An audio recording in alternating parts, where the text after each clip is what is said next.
जय श्री राम दोस्तों। आज हम देखेंगे पुरुषोत्तम मास महात्म्य कथा अध्याय 30 और 31 का कथा रूप सार। पहले हम देखते हैं अध्याय 30। नारद जी ने विनम्र भाव से भगवान नारायण से पूछा, हे प्रभु, आपने पतिव्रता स्त्रियों की महिमा तो बताई, अब उनके लक्षणों को विस्तार से कहिए। यह सुनकर भगवान नारायण मुस्कुराए और बोले, हे नारद, सुनो, मैं तुम्हें सच्ची पतिव्रता स्त्री के गुणों का वर्णन करता हूँ। उन्होंने कहा कि सच्ची पतिव्रता स्त्री वही है जो अपने पति को ही परम देवता मानती है, चाहे पति रूपवान हो या कुरूप, धनी हो या निर्धन, ज्ञानी हो या अज्ञानी। वह हर परिस्थिति में उसके प्रति श्रद्धा, सेवा और समर्पण का भाव रखती है। वह अपने मन, वचन और कर्म से पति का आदर करती है और कभी भी कठोर वाणी का प्रयोग नहीं करती।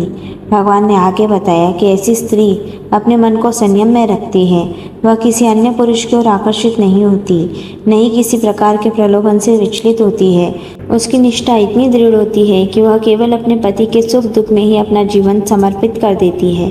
पति के प्रसन्न होने पर वह प्रसन्न होती है और उसके दुख में स्वयं भी दुखी हो जाती है।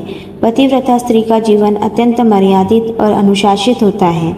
वह घर के कार्यों को कुशलता से संभालती है, सास ससुर की सेवा करती है और परिवार में प्रेम एवं शांति बनाए रखती है। वह अपने व्यवहार से घर को स्वर्ग समान बना देती है।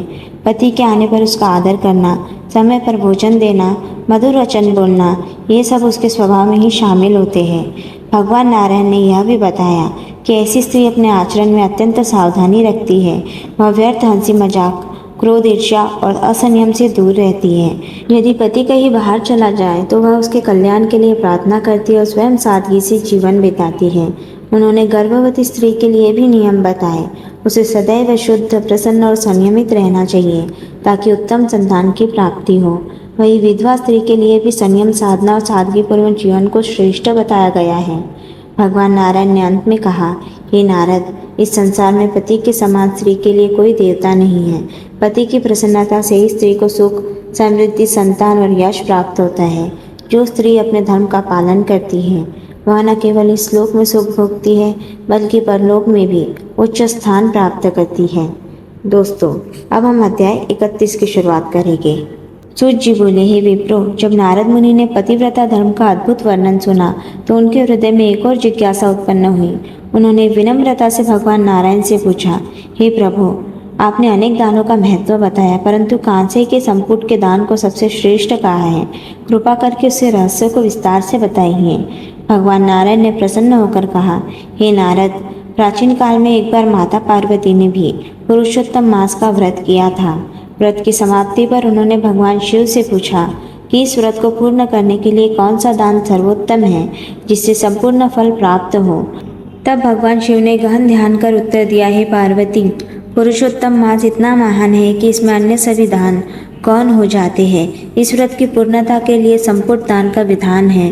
ब्रह्मांड के समान उस संपुट का दान अत्यंत दुर्लभ है, इसलिए उसके स्थान पर कांसे का संपुट बनाकर उसमें 30 मालपुए रखकर विधि पूर्वक पूजन कर योग्य ब्राह्मण को अर्पित करना चाहिए। यदि सामर्थ्य हो तो ऐसे 30 संपुटों का दान करना उत्तम माना गया है। भगवान शिव के वचनों को सुनकर माता पार्वती अत्यंत प्रसन्न हुई और उन्होंने श्रद्धापूर्वक वही दान कर अपने व्रत को पूर्ण किया। यह कथा सुनकर नारद मुनि का हृदय भक्ति से भर उठा। उन्होंने कहा, हे प्रभु, अब मुझे पूर्ण विश्वास हो गया है कि पुरुषोत्तम मास सभी साधनों में श्रेष्ठ है। केवल इसका श्रवण ही मनुष्य के पापों का नाश कर देता है।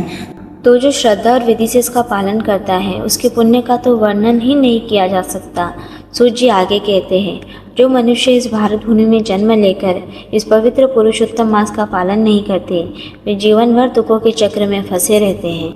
इसलिए इस मास में सत्य बोलना, दान देना, ब्राह्मणों का सत्कार करना और भगवान का भजन करना अत्यंत आवश्यक है। इस मास में विशेष रूप से भगवान श्री कृष्ण का ध्यान और पूजन करना चाहिए।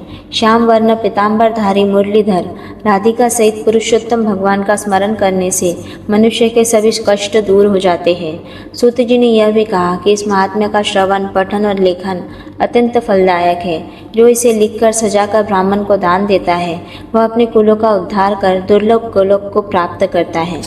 यहाँ तक कि एक श्लोक का श्रवण भी महान पापों को नष्ट करने वाला है। यह दिव्य कथा सुनकर नैमिषारण्य के सभी ऋषि मुनि अत्यंत प्रसन्न हो उठे। उन्होंने सूत जी की महिमा का गुणगान किया और उन्हें आशीर्वाद दिया कि वे सदा इसी प्रकार भगवान की पावन कथाओं का प्रसार करते रहें। इस प्रकार यह पुरुषोत्तम मास का महात्म्य कल्प वृक्ष के समान है। जो भी श्रद्धा से इसका आश्रय लेता है वह अपने सभी अभिलाषित फल प्राप्त कर अंततः भगवान के दिव्य धाम को प्राप्त होता है। दोस्तों, यहाँ पर पुरुषोत्तम मास के सारे अध्यायों का समापन होता है। जय श्री कृष्ण।